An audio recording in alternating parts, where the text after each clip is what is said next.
Scott Swift. Well, if it isn't the one and only Travis Kelce, Kansas City Chiefs tight end and self-proclaimed party animal. I just happened to be taking a stroll through downtown when I stumbled upon Mr. Kelce himself, making a complete fool of himself out here on the streets. Scott, look at him, can't even sit up straight. Probably drank a little too much of that fancy champagne from his Super Bowl celebration. Trav. And smoking. Really? I always knew you were a bit of a wild child, but this is just embarrassing. Scott. Oof, don't hurt yourself there, buddy. Although, I gotta say, the coughing fit really completes the pathetic drunken mess look you've got going on. Scott. As the father of America's sweetheart, Taylor Swift, I've seen my fair share of overgrown frat boys trying to party their way through life. But you, Travis Kelce, you really take the cake. I mean, look at you, sulking on a park bench, cigarette hanging out of your mouth, probably wondering where it all went wrong. Scott. TSK.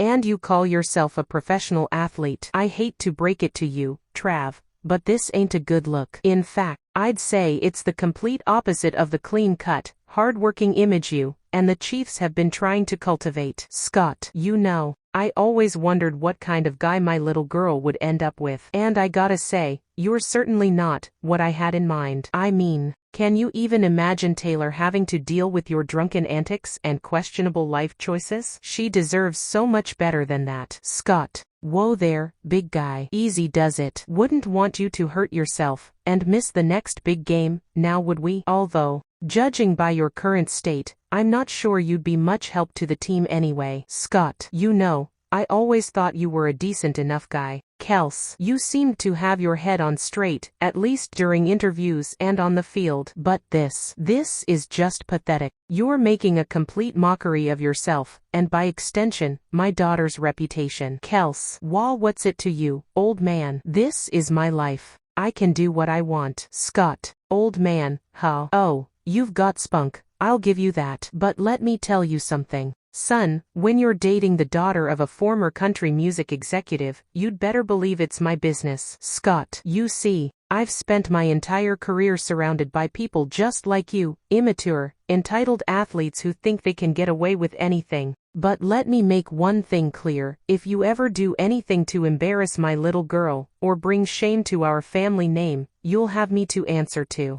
And trust me, you don't want that. Kelce. I didn't mean any disrespect, sir. I'm really sorry, I just. Scott. Save it, Kelce. I don't want to hear your excuses. Just clean yourself up, and try to act like a respectable human being from now on, okay? For Taylor's sake, if nothing else. Scott. Oh, and one more thing, if I ever catch you drinking and smoking like this again, I'll make sure the whole world knows what a pathetic, irresponsible mess you really are. Trust me, you don't want to find out what a protective father I can be.